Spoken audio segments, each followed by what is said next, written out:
ದೇಶದಾದ್ಯಂತ ಜುಲೈನಲ್ಲಿ ಜಲಸ್ಫೋಟ ಸಂಭವಿಸಲಿದೆ. ಮುಂದಿನ 7 ದಿನ ಭಾರತದಾದ್ಯಂತ ಭಾರಿ ಮಳೆಯಾಗಲಿದೆ.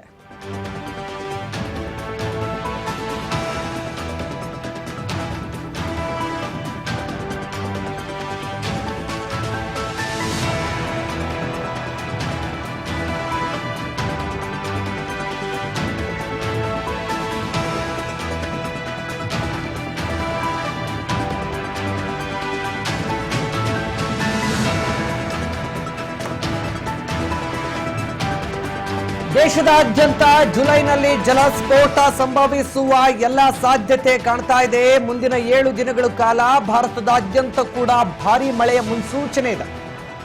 ಕರ್ನಾಟಕ ಸೇರಿ ಹಲವು ರಾಜ್ಯಗಳಲ್ಲಿ ಭಾರಿ ಮಳೆಯ ಎಚ್ಚರಿಕೆಯನ್ನ ಭಾರತೀಯ ಹವಾಮಾನ ಇಲಾಖೆ ಕೊಟ್ಟಿದೆ. ಮಧ್ಯಪ್ರದೇಶ, ಛತ್ತೀಸ್ಗಢ, ಬಿಹಾರ, ಪಶ್ಚಿಮ ಬಂಗಾಳ, ಸಿಕ್ಕಿಂ, ಜಾರ್ಖಂಡ್ನಲ್ಲೂ ಭಾರಿ ಮಳೆ ಸಾಧ್ಯತೆ ಇದೆ.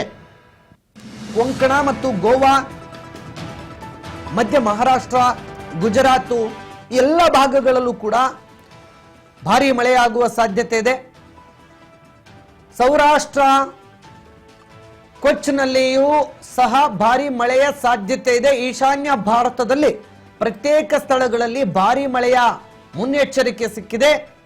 ಕರಾವಳಿ, ಆಂಧ್ರ ಪ್ರದೇಶ, ತೆಲಂಗಾಣ, ಕೇರಳ, ಕರ್ನಾಟಕದಲ್ಲೂ ಕೂಡ ಮಳೆ ಮುಂದುವರಿಯುವ ಸಾಧ್ಯತೆ ಇದೆ ಅಂತೇಳಿ ಭಾರತೀಯ ಹವಾಮಾನ ಇಲಾಖೆ ಮುನ್ನೆಚ್ಚರಿಕೆಯನ್ನು ಕೊಟ್ಟಿದೆ. ಸದ್ಯ ಇಡೀ ದೇಶದಾದ್ಯಂತ ಕೂಡ ಹೆಚ್ಚು ಮಳೆ ಜುಲೈ ತಿಂಗಳಲ್ಲಿ ಆಗುತ್ತೆ ಅನ್ನುವಂಥ ಮುನ್ಸೂಚನೆಯನ್ನ ಹವಾಮಾನ ಇಲಾಖೆ ಕೊಡ್ತಾ ಇದೆ. ಇಡೀ ದೇಶದಲ್ಲೇ ಈಗಾಗಲೇ ಮುಂಗಾರು ಪೂರ್ವ ಮಳೆ ಭಾರಿ ದೊಡ್ಡ ಮಟ್ಟದಲ್ಲಿ ಅಬ್ಬರಿಸಿದೆ. ಕರ್ನಾಟಕದಲ್ಲಿ ಕೂಡ ಮುಂಗಾರು ಪೂರ್ವ ಮಳೆ ಭಾರಿ ದೊಡ್ಡ ಮಟ್ಟದಲ್ಲಿ ಆಗಿದ್ದು, ಮುಂಗಾರು ಮಳೆಯ ಸಂದರ್ಭದಲ್ಲಿ ಬಹುತೇಕ ಜಲಾಶಯಗಳು ಈಗಾಗಲೇ ಭರ್ತಿಯಾಗಿದ್ದಾವೆ. ಈ ಹಿನ್ನೆಲೆ ರೈತರ ಮುಖದಲ್ಲೂ ಕೂಡ ಮಂದಹಾಸ ಇದೆ. ಉತ್ತಮ ಬೆಳೆಗೆ, ಉತ್ತಮ ಫಸಲಿಗೆ ಈ ಮಳೆ ಅನುಕೂಲಕರವಾಗಲಿದೆ. ಇನ್ನು ರಾಜ್ಯದ ಕೆಲವು ಜಿಲ್ಲೆಗಳಲ್ಲಿ ಭಾರಿ ಮಳೆಯ ಮುನ್ಸೂಚನೆ ಇದೆ.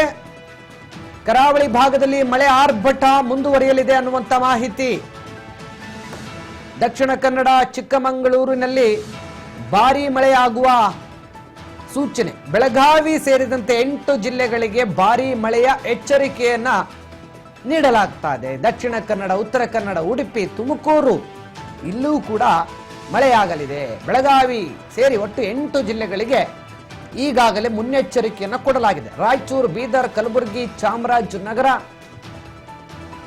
ಯಾದಗಿರಿ, ಬಾಗಲಕೋಟೆಯಲ್ಲೂ ಕೂಡ ಧಾರಾಕಾರ ಮಳೆಯಾಗುವ ಸಾಧ್ಯತೆ ಇದೆ.